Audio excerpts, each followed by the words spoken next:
Hey guys, so I'm back at it again today, and I think I found the perfect solution for this useless cubby.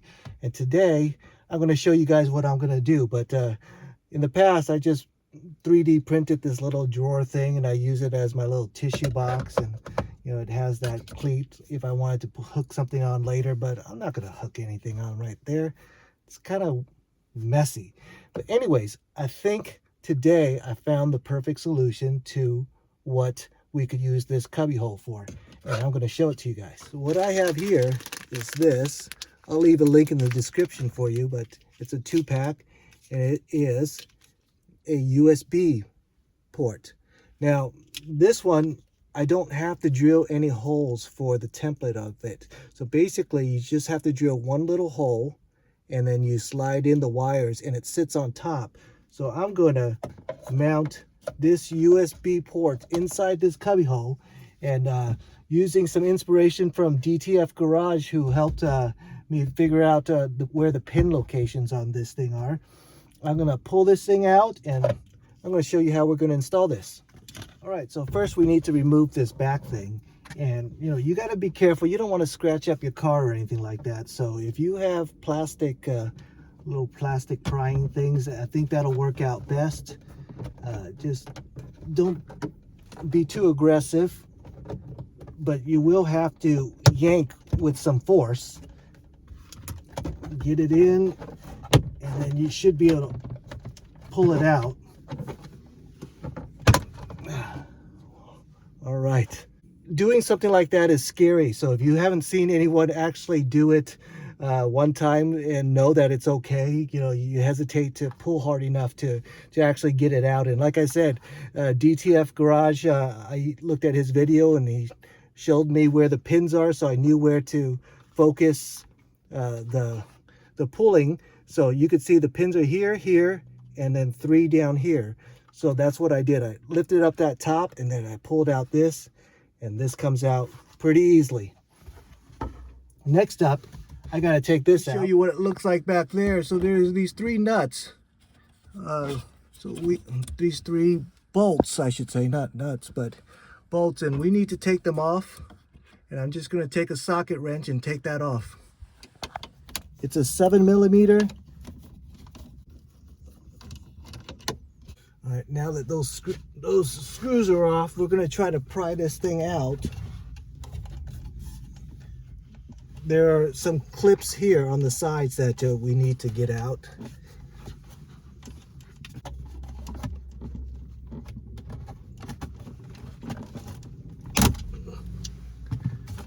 All right. Again, that's really scary to do, but if you know it's held in by clips, then you feel more confident to do something like that. There's a wire back here. We need to take that off. All right, so that you take off by pushing down on this to free up that pin so that you can pull it out. It takes some wiggling, but it's doable.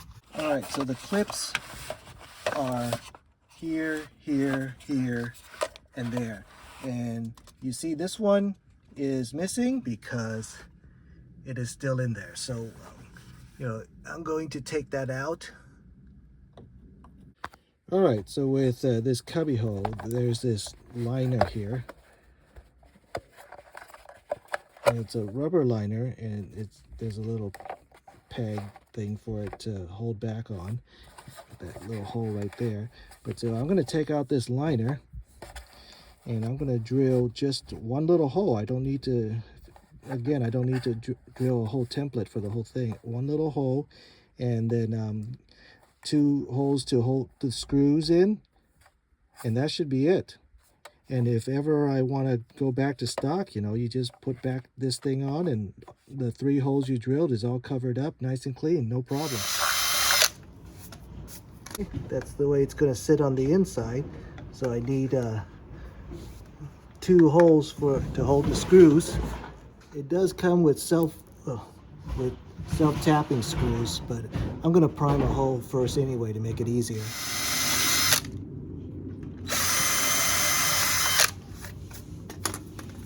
All right, that should be good to go. Let's test it out. All right, it's going to sit in there like that. All right, getting in there is not going to be easy, so I'm going to use this angle adapter.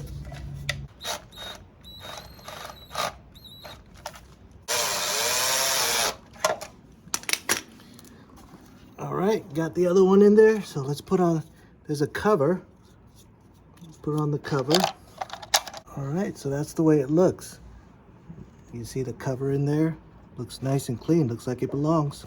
All right, now that I have that wire here, what I'm going to do is I'm going to route that wire down here and through to the fuse box down there. All right, so I ran a coat wire up. Tape a wire to the tip. Pull it down.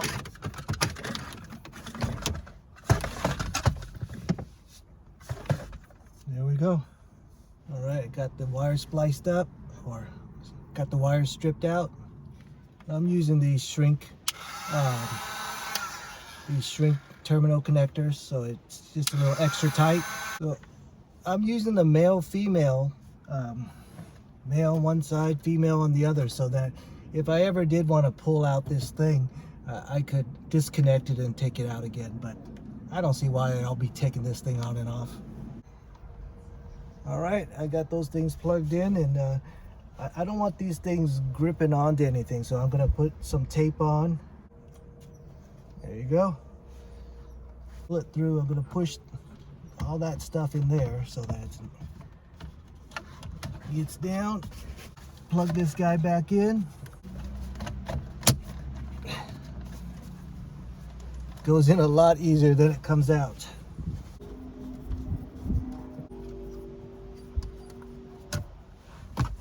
Well, stupid me. I didn't click the record button, but again, screwed it in, snapped everything back in. I don't want to pull it out. It's just to record again, but that's what I did. You can see the power's back up. So now I have a line right here, and I'm ready to get some power to my USB ports. All right, so on the passenger side seating, there's this fuse box right here, and I'm going to take that out. Everything's harder with just one hand. So now I have this wire that I could connect to. Let's see which one. Let's look at the manual and see which one's the best to connect to. All right, so I want to use a pin that's always live so I could always charge, and this guy right here is the ticket. He's always live. So I need to figure out which side is the source of the battery side and which side is the load side, so I know how to set up the polarity of my jacks. All right, so for the fuse taps, I'm using this recoil thing. I got it from Amazon. I'll leave a link in the description for it for you. But you know, you can't just put this thing on either side, because you have to make sure, you know, the fuse and the load side is the same as what it is in the car. So what I mean by that is one side of this is going to be connected to the battery source, and the other side will be the load. So you want to make sure that you're fusing the right side, because if I put this tap on the battery side, it'll never go through the fuse. The original fuse will work fine, but this will never go through.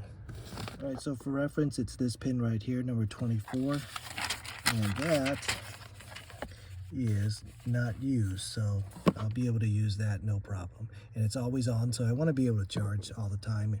It's not going to suck. I'm not going to drain the battery by charging my cell phone. All right, so by probing this right here, the bottom side is 0 volts and the top side is the 12 volts. So I know the top side is the source side, so I definitely don't want to put this source on top, because that's always going to be on. I want it to go through the fuse, so I need to push in this fuse tap like this, in this direction. All right, I'm going to use this fuse tap, and I'll put in that old 20 amp tap right there. And I'm going to use one of the 10 amps that this package came with. So I'm going to use the 10 amps to go through to my USB port. So there's 2 ports, and they are, I think, 3.5 each. So this should be fine. Okay, got that in. So I gotta put it like this.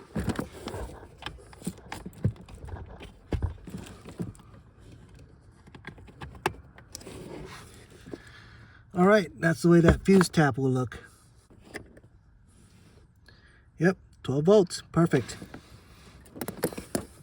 Okay, so for the ground, I'm going to go to the chassis right there. So I'm going to take out that bolt and put in this guy, this terminal, and bolt it back on. All right, 10 millimeter socket driver. All right, so what I did, here's that the washer nut integrated thing, and I have another nut that I had laying around. So I'm just going to put this back and then go right on top, and then just put this on and this right on top. And the reason is I want this contact to be on metal. On the bottom side it's plastic, which I don't want. I just want it on metal. All right, so I switched to this type of terminal because the circle was a little too small, so this one I could actually wedge in there like that. I'll put that nut on top. There you go. I should have a good ground connection. Tuck that wire away.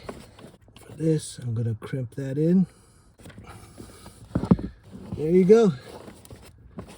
That should be good to go. Let's test it out. All right, it's definitely working. There's the blue light on.